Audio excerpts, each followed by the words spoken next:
and differences.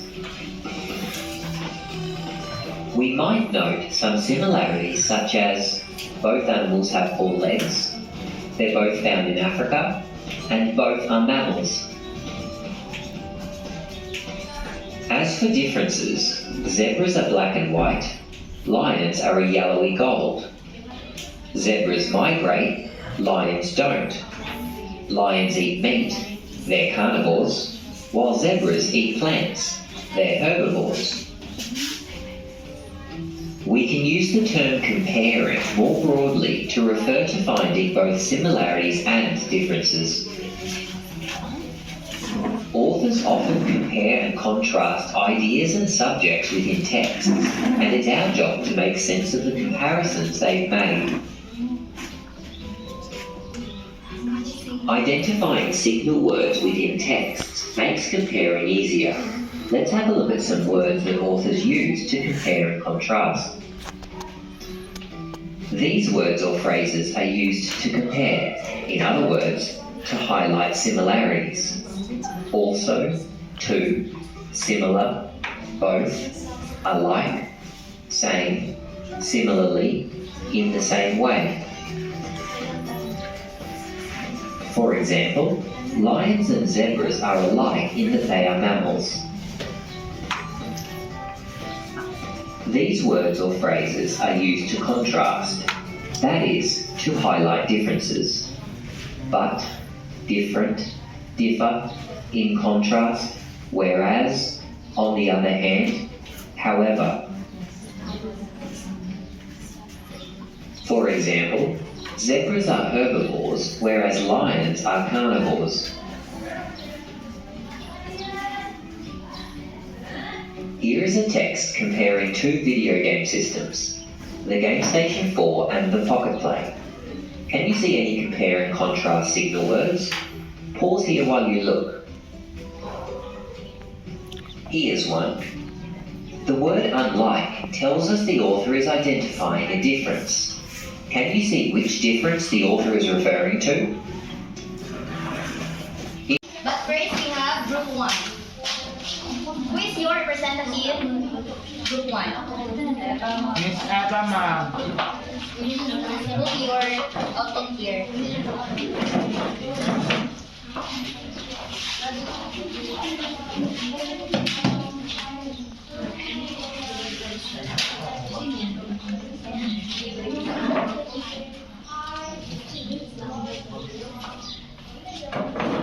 I'm going to read the text first, read the whole text and then identify which are the similarities and differences of the text.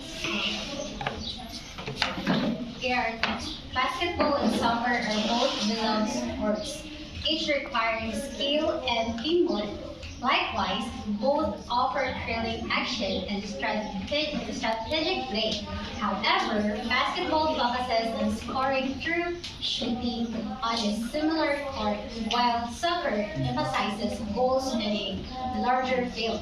On the other hand, basketball involves more physical contact and individual athleticism,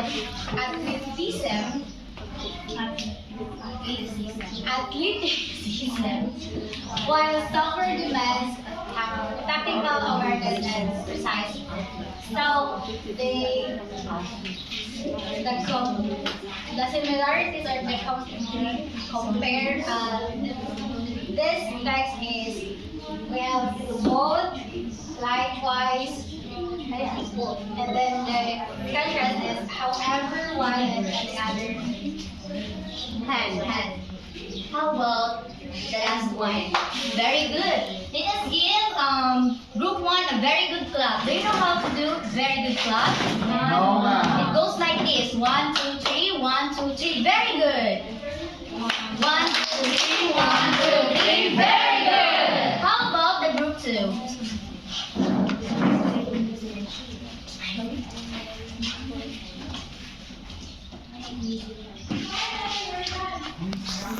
So again, good morning everyone. I am the representative of Group 2. Reading and playing video games are my favorite hobbies, each offering unique benefits. Like reading, dreaming in book allows me to escape reality and immerse myself in different worlds.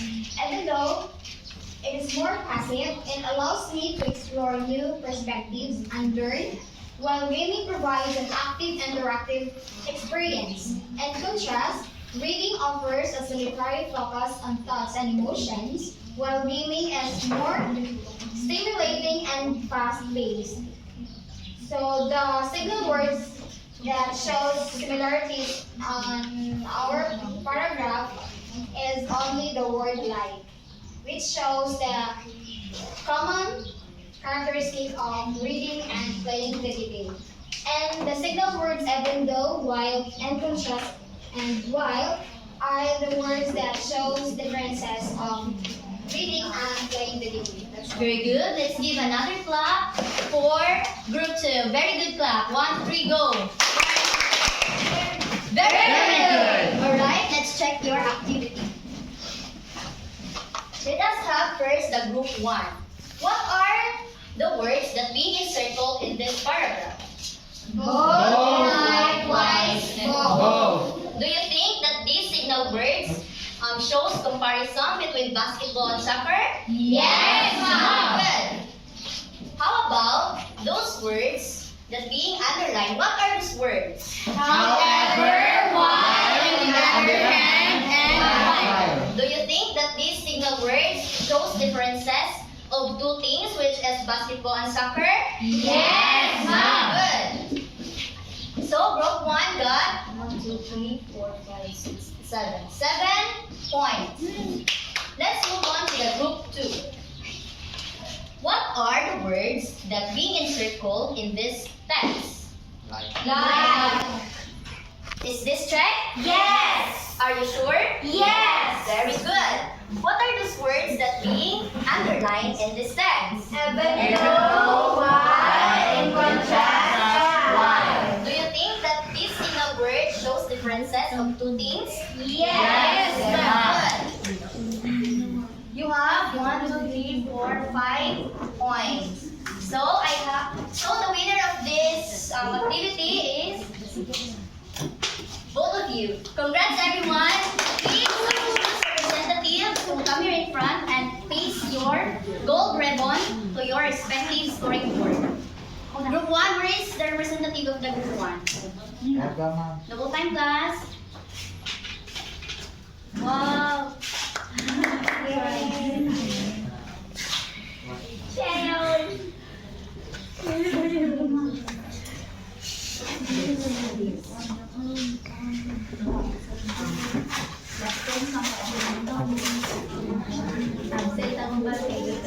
Do you have any questions about our lesson for today's class? Yes. None. Are you sure? Yes. So since there's none, I'll be going to ask a question. From our lesson discussed today, how can comparing and contrasting different viewpoints on a topic help us form our own opinions and make informed decisions? Anybody from the class, please raise your hand if you want to answer. Raise your hand. Okay, let me go. Comparing and contrasting different viewpoints on a topic helps us to form our opinions and make informed decisions because from comparing and contrasting different viewpoints, we can therefore see the difference and similarities of two things and form our decision. Very good, you have the point. Any other ideas? Yes, Eva. It helps us form our own opinions and make an informed decision because that we're not going to focus only on the one side, but also in the other side of the situation or object. That is correct. Thank you, class, for your brilliant ideas. So when we compare different ideas, we get a better understanding of the whole picture or the whole text. So comparing and contrasting helps us think critically, makes us smarter choices, and be understanding of others. So do you have any questions? None. Right. So since there is no question, let us have another activity.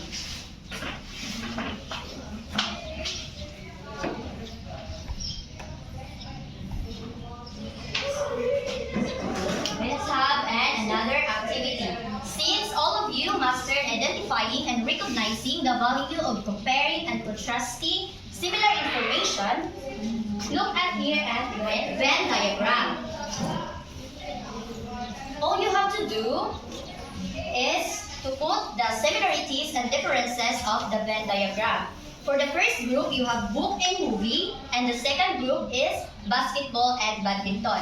Take note, class, that whoever the group gains points in this activity will have a gold ribbon, and one representative to put their gold ribbon here in your respective scoring board. Am I clear, class? Yes, ma'am. Are you ready? Yes, ma'am. Okay, I will give you 3 minutes to do this activity. Your time starts now.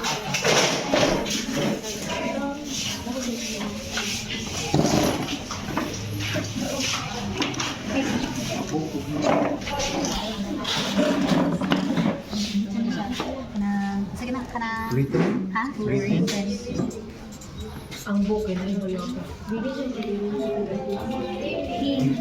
Author, may author. Ah, may author? Oh, author na. May author. Movie ko sa screen. Di ba siya visual? Visual o visual. Kung multimedia. Digital. Sa digital. Na may digital ang book. Book. Book man, di man e-book. Video na lang. Video na lang. Digital video na lang tatong. And take your time, class. You have 2 minutes and 19 seconds left. Digital yun. Kung mag-paste, control. Digital. Tapos na rin. Control. Categories. Ay na, similarities dagan sila General, category. general. Oh, general. Genre.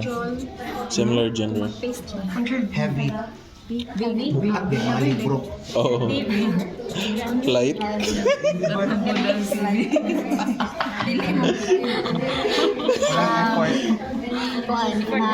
Effortless. Magamit siya kung kaysa sa kami kay delete. Ah. You can listen to. Ah, pwede po sa libro. Reading. Reading. Kani. Viewing. Viewing. Pwede dia. Dili, viewing. Lahi ang viewing kailang taon na nimo. Di na ka magbasa. Entertaining. Entertaining. Oh, entertaining ko. Entertaining.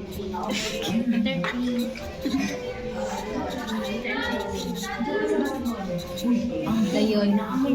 So, Ano ko picture ko? Ay, episode na. Ay, dili episode. Episode or series. Kani. Chapters. chapters. Sa pa.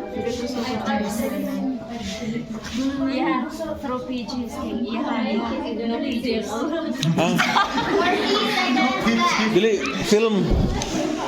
Film strip, matingali, di ba? Ayun na. Ayun. Video Movie na viewing. gali. Ano tayo? Video viewing. Ang spelling. 30 seconds left. Have characters. Oh, have characters. Okay na na. Plot. Oh, buksan din ang plot. O gani. Plot. Ay, kuwan mo ka lang. Set up. Events. Hindi. So mo ganun eh. Ganun, saan tawagan ang plat? 5 seconds left. Events. Scenes. Scene? Alright, time is up. We Wala. have 10 minutes. Unfinished. I am the representative of Group 1. So we compare contrast on books and movies. So the contrast of books they are written and heavy and requires reading and has chapters. While in movies we contrast, it is a video and we use our eyes for viewing the movie and it has episode or series. And the similarities between book and movies are also they have authors, they are digital, they have genres, and they are entertaining, and lastly have characters. Very good, Group 1. Let's give a very good clap for Group 1. 1, 2, 3. 1, 2, 3. Very good.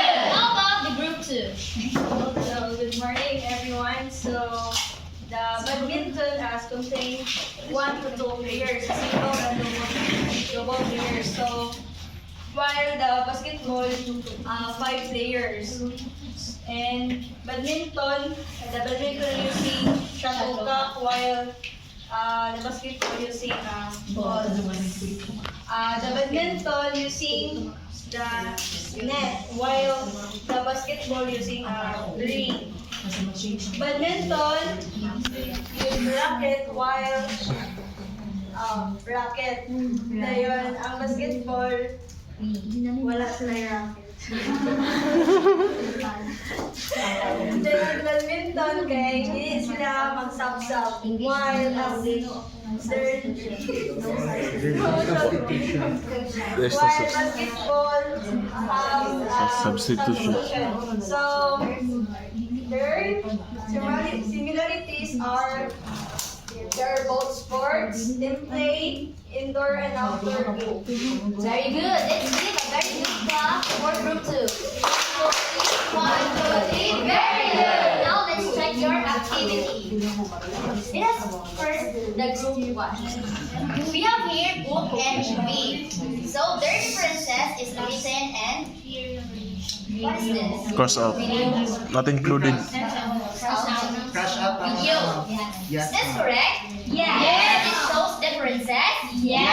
Very good. How about heavy and do you know differences of this word heavy? Yes. So it means that this is wrong.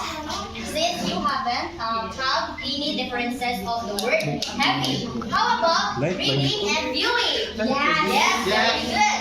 How about chapters and episodes? Yes. So your similarities are please read. Very good.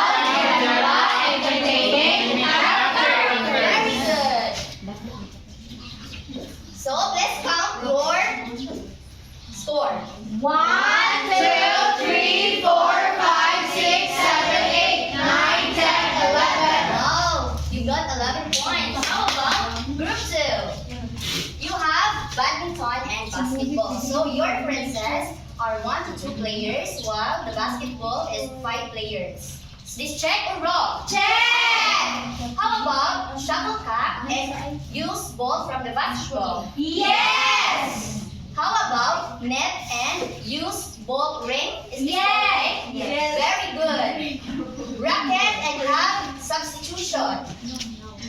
No, you don't have differences of racket. So this is wrong. How about no substitution and have substitution? Yes! Correct. For your similarities, please read. Difference. Sport, team play, indoor and outdoor games. Is this correct? Yes. It shows comparison between badminton and basketball. Yes or no? Yes. Louder. Yes. Very good. So, time to count your score. 1, 2, 3, 4, 5, 6, 7, 8, 9, 10, 11, 12. Who is the winner of this activity? 100% the win. From group 2, put your gold ribbon in your scoring book. Carlos, yun. Ay, na may light of heavy novel. This time, I want you to go back on your seat and answer the following questions. Read the questions carefully and choose the best answer. Pass your paper.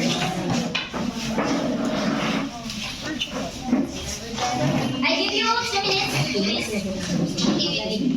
Your time starts now.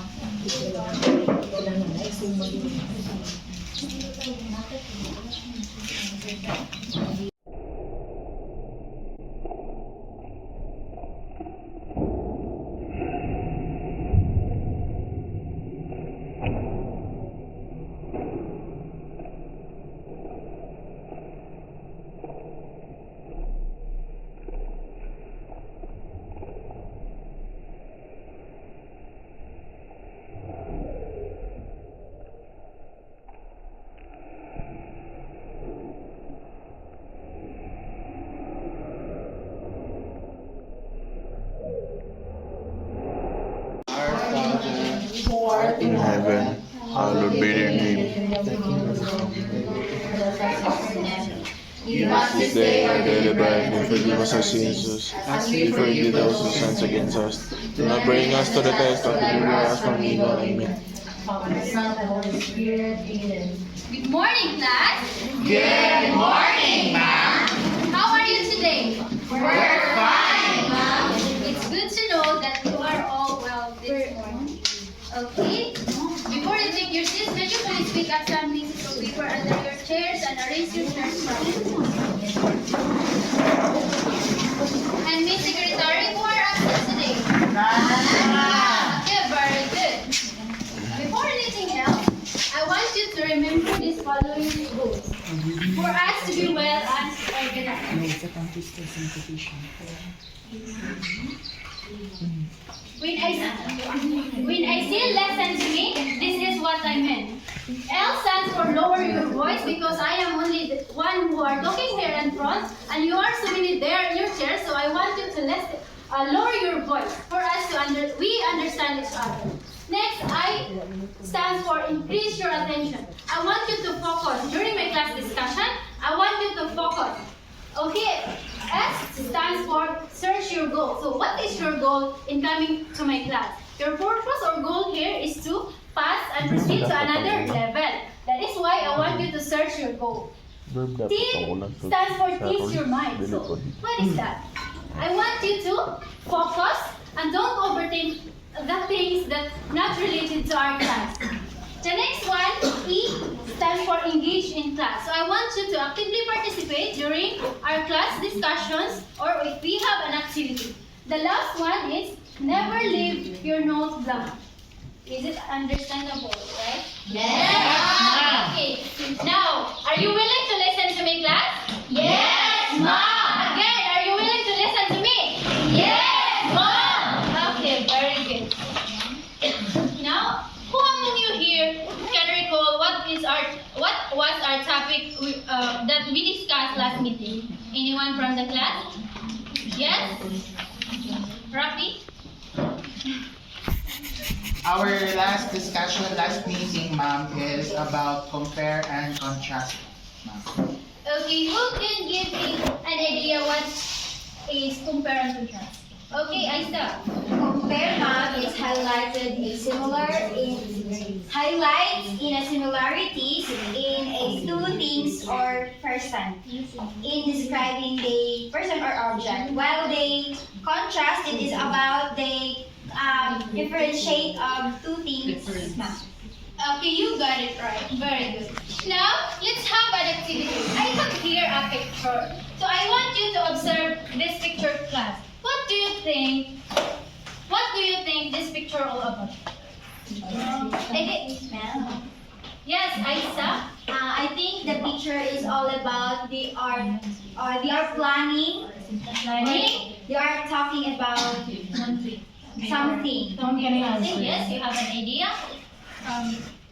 Okay, Danilo Dumanhol. Be careful. I think in the picture, I see that they're communicating and talking something. Exactly. As we can see in this picture, that the people here in the picture is they are communicating or they are talking. Now, do you have any idea what is our topic this morning, class? Yes. No. Communication. You got it right. So this morning, our topic this morning is all about types of communication. Types of communicative style, rather. Everybody please read. Types of communicative style. Now, do you have any, are you familiar with this lesson class topic, rather? No. Okay, but before we dig deeper to our discussion this morning, let us know first our learning objectives. Okay, everybody please read. At the end of the lesson, the students are expected to do the following with at least 75% level of accuracy. Identify the speech styles in various contexts. Create a short conversation out of the given communication situations using appropriate communication styles.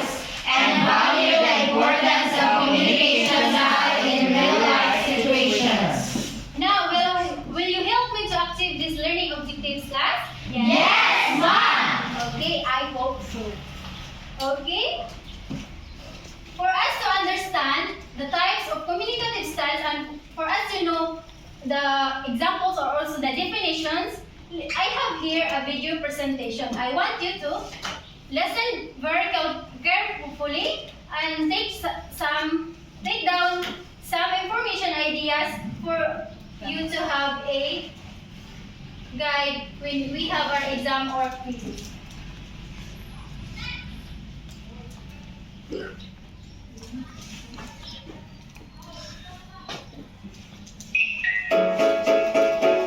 Listen attentively, class.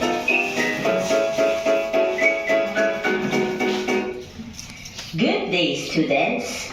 Today, we will learn about the different communicative styles. First, what is communication? According to Webster's Dictionary, communication is a process by which information is exchanged between individuals through a common system of symbols, signs, or behavior. Why is communication important? Communication helps people understand each other. We can express our feelings, views, and opinions through communication. It also brings people together and closer to one another. We can avoid misunderstandings and conflicts if there is communication. The way we communicate has a big impact on how we get to talk and deal with people. Communication can also solve problems and is important in building friendships and healthy relationships. There are different communicative or speech styles. According to Martin Jus, a linguist and German professor, a speech style refers to the form of language that the speaker utilized, which is characterized by the level of formality. Depending on the occasion, place, and people we are dealing with, we use different speech styles. There are 5 communicative styles: frozen, formal, consultative, casual or informal, and intimate style. Let us discuss the frozen speech style. Frozen is also known as fixed speech. It is the most formal communicative style that is often used in respectful situation or formal ceremony. It has a fixed and static language and uses long sentences with a good command of grammar. It is the highest form of communicative style.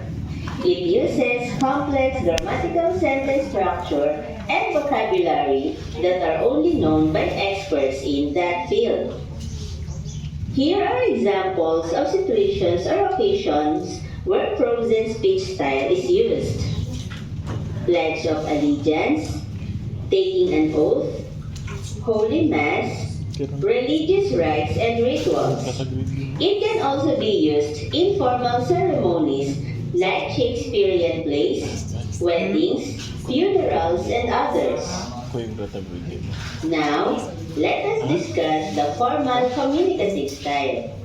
Formal style is a type of verbal presentation or document intended to share information and which conforms to established professional rules, standards, and processes and avoids using slang terminology. It uses formal words and expressions. This is a straightforward conversation. It is used in speaking to large groups and is impersonal in nature. Language is comparatively rigid and has a set, agreed-upon vocabulary, structured complex sentences, and noun phrases. This speech style is mostly seen in writing rather than speaking. Here are some situations where formal speech style is used: job interviews, meetings, welcome address, and announcements. Other examples are dinner parties, prestigious ceremonies, and academic papers. Next is the consultative style. Consultative style is also called the third level of language. This is used in semi-formal communication where sentences tend to be shorter and spontaneous. It happens in a two-way participation, the speaker and the listener. It uses listener participation and feedback. The two defining features of this style are the speaker supplies background information and the listener participates continuously. We use the consultative speech style in the following situations: regular classroom discussion, doctor and patient conversation, lawyer and client discussion, and small group discussions. Next, we have the casual or informal style. This style is used in conversations between friends and insiders who have something to share and have shared background information. This uses group language, so only members of the group can understand it. It is marked by various degrees of implicitness because of intimacy between speaker and listener. In this type, there is a free and easy participation of both speaker and listener. We commonly use the casual or informal speech styles when we talk and hang out with our friends and relatives and also send text messages. We can also use contractions, slang words, and simplified grammar. Here are some examples of vocabularies used in casual conversation. Dude, freaking out, nope, puke, the win, let me go, what you gonna do, what's up? These are also some examples of informal and formal words and languages.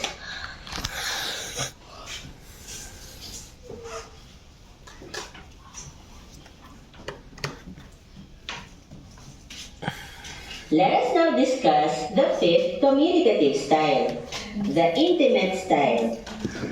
This style is used in conversations between people who are very close and know each other quite well because of having a maximum of shared background information.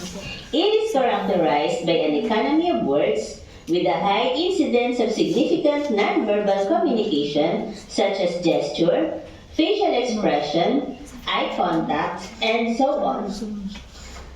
Usually done in private, this also shows no social boundaries among the speakers considering the intimacy. This also employs informal or infinite language. Here are some examples of situations where we use the intimate speech style. Telling your boyfriend or girlfriend that you love him or her, sharing secrets with your friends and family, asking your family for advice about serious matters. It is important for us to know the different communicative styles. It helps us to know the specific approach that we should use in every situation, person, and place. Knowing these things can help us prevent misunderstandings and arguments from happening. Because if we don't watch what we say, we would look disrespectful in front of others.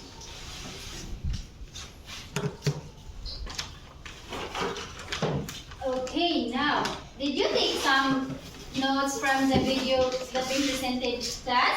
Yes, ma'am. Did you understand the video?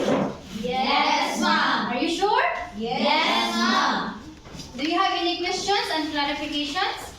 None, ma'am. Okay, since none, I will be the one to ask a question. No.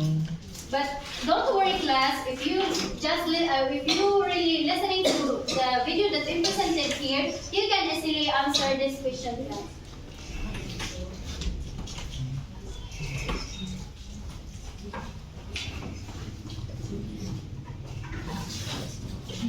Okay.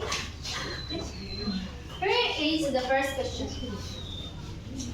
What are the 5 various communicative styles? Okay, the lucky student is Ernalyn. The 5 various communicative styles are frozen, formal, consultative, casual or informal, and intimate. Okay, thank you, Ernalyn. Let's give 3 claps for Ernalyn. Okay. The 5 various communicative styles are frozen, formal, consultative, casual or informal, and intimate communicative styles. Now, let's proceed to another question. What's the difference between intimate and casual communicative styles? Who among you here can differentiate the 2 communicative styles? Yes, basic.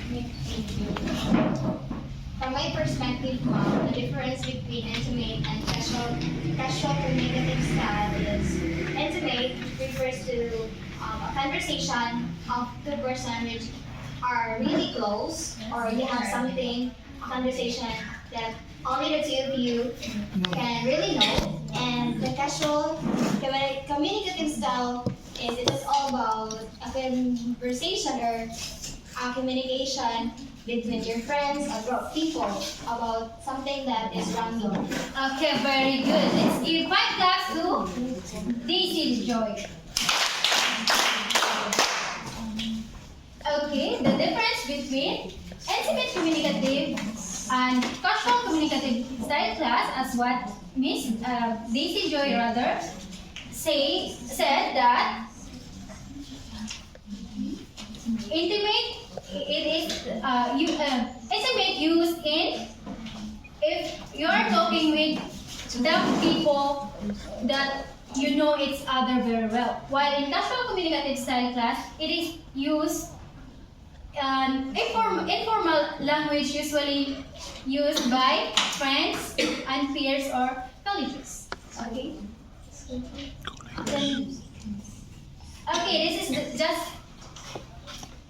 This is the follow-up question class.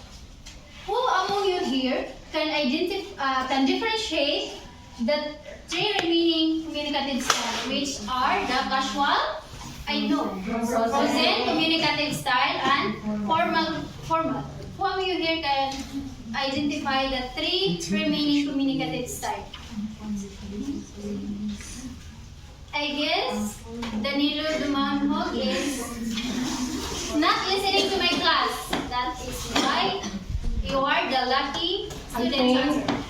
Frozen it is about the use of correct grammar and formal words, while the formal it is a straightforward conversation, and what is the other one? Consultative is about informal, semi-formal communication. Okay. When we say consultative communication class or consultative speech, it is a semi-formal speech, while formal communicative speech, it is the straightforward or straight to the point speech, while the frozen communicative style, it is the most formal communicative styles among others, and it is reserved in respectful situations. Now, this is the last question. Why do we need to learn and understand this style class? Okay, yes, Evelyn? We need to learn, we need to learn and understand these styles, ma'am, because it is important for us to adapt the appropriate style to use when we are speaking to someone or to other people. Exactly. Yes? Why do we need to learn and understand this style? So basically, we need to learn and understand this styles in order for us to avoid No coaching, misunderstanding and miscommunication. Okay, very good. Let's give 3 claps to both John, Dominic, and Bebe. Okay. What do we need to learn and understand this time class? As what we presented earlier in the video, that is it important to know and understand this style class because for us to know what or when do we use or we need to adapt the appropriate communicative styles when we are speaking to someone. Exactly. Okay, now since you already know the definitions and also the examples, let's have an activity. So this activity is called It Depends Upon the Situation. Okay? I will group you into 3 groups, and each group will portray a certain scenario based on the communicative style that I will provide. Is that clear, class? Yes, ma'am. Okay, group 1 will portray it's either formal, it's either casual or intimate communicative style. And the group 2 will portray the consultative communicative style. And the group 3 will portray it's either you choose group 3 also with you portray the formal or the frozen one. Okay, what will you do, class? All you need to do is to create a scenario based on the communicative style based on the assigned communicative style rather in your group. Okay, I will give you 2 minutes to brainstorm and 3 minutes to present your scenario. Okay, as what you observed, class, in your name tag, it has a different color. So its color has a corresponding meaning. Pink color corresponds to group 1, and blue color corresponds to group 2, and the yellow color corresponds to group 3. Okay, this will be the group 1, and this side will be the group 2, and the yellow team will be at the back. Okay, now go to your group in 1, 2, 3, 4, 5, 6, 7, 8, 9, 10. Settle down with your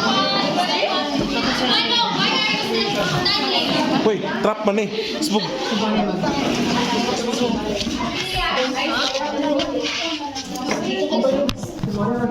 The scenario clearly represents the assigned communicative style 10 points. And for creativity and engagement, still 10 points. The scenario is creative and engaging for the audience. And for the team collaboration and coordination, it will give 5 points. All group members participated and showed coordination. For clarity and delivery class, I will also give 5 points. The message was delivered clearly and confidently. Okay, do you have any questions regarding our criteria? Did you understand the rubrics, class? Yes, ma'am. Okay, as you can see also, this is the scoreboard. And I have here, listen to me everyone. Okay, I have here a different color of butterfly. This blue color, it corresponds to 10 points. And this red color, it corresponds to 8 points. And the pink one corresponds to 5 points. Okay, now your timer starts. Now you can start brainstorming.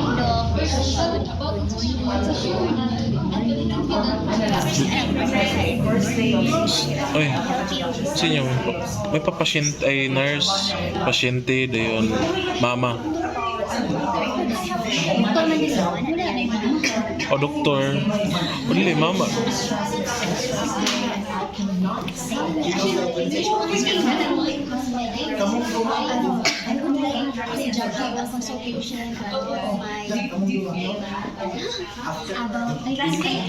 Daghana sa grupo na.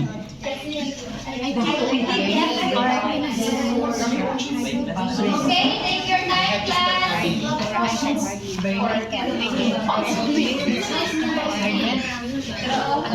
Are you done, class? Not yet. 1 minute left.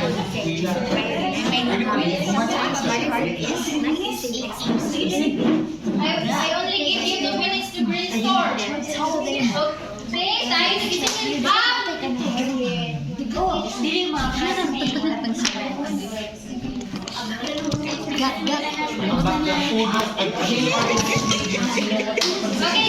up. Group 1, please come here to the restaurant and present your scenario.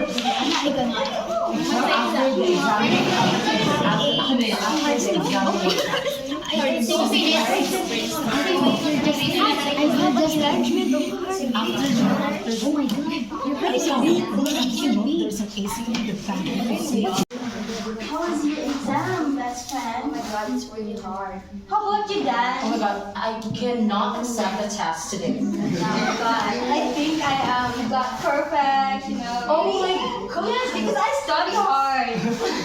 So, so stressed. The multiple choices given are so difficult and so useless to study. So bad. Oh, what's happened to you? You look stressed. Yeah. It's really difficult. What kind of difficult? What part? I didn't know and I didn't notice that there is an essay at the back. Oh, did you? Oh my god, you deserve it! Oh, I can say that you deserve it! Oh my god! You should hold this paper for you to know the whole context. Oh my god, where's your brain?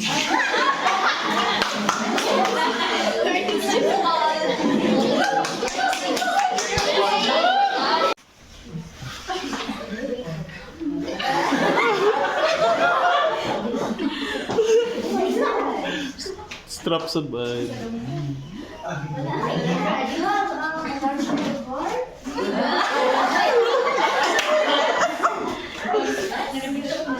Silence, class.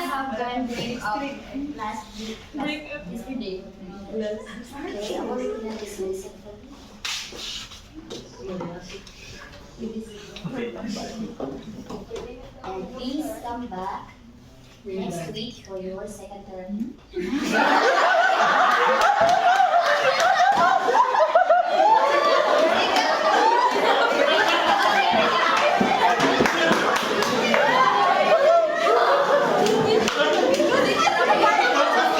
Silence, everyone. Okay, let's give a very good clap for group 2. Do you know that very good clap, class? Yes, ma'am! Are you sure?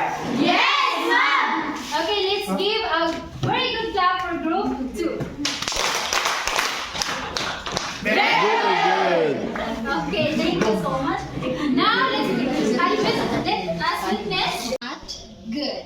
As a student, you have to focus on your goal. You have to study hard. You have to maintain your healthy diet, and also you have to help yourself to grow and to be the better version of yourself by avoiding those not good habits. That's all. Thank you. Thank you for your welcome address, Ms. Gutierrez.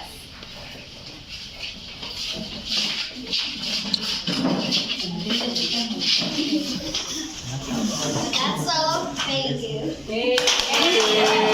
For group 1, for relevance to communicative style, okay, I give 10 points because the group 1 presented it strong, accurate, and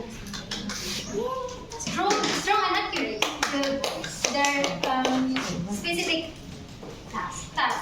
Okay, for creativity and engagement, I give also 10 points because the scenario is creative and engaging of the audience. As you can see, that they make you laugh, right? For team collaboration and coordination, I also give 5 points as I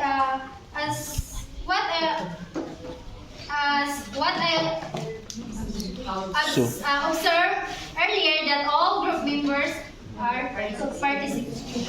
Okay, for the creativity, clarity and delivery, I also give 5 points. So the total score of group 1 is 30 points.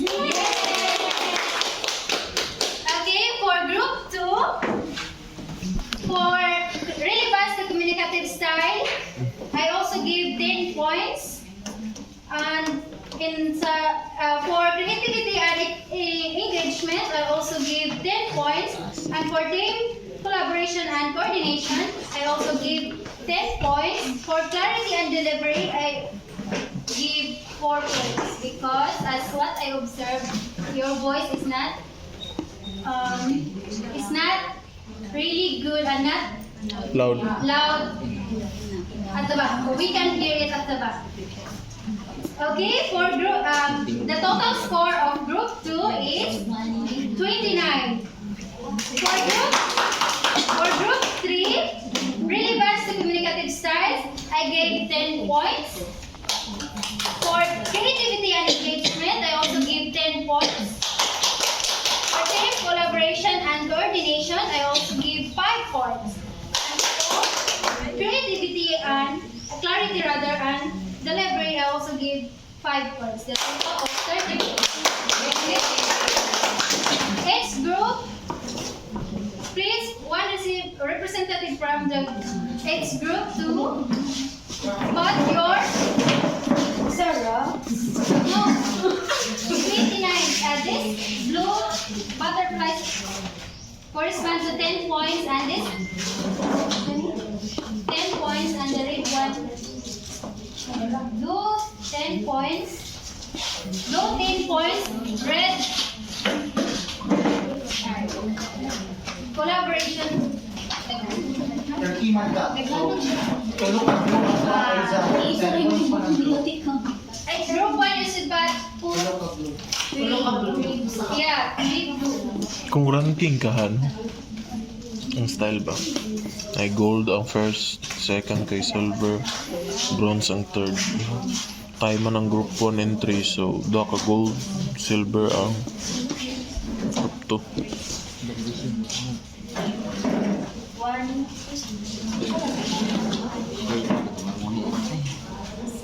Uli na. Kailan ka muli? 10.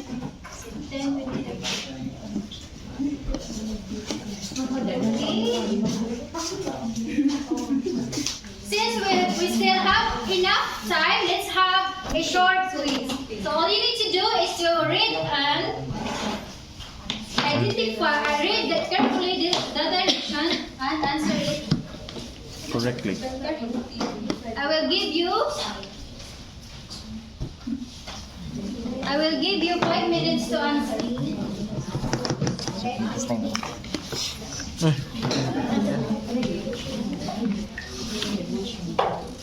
Okay, your timer starts now.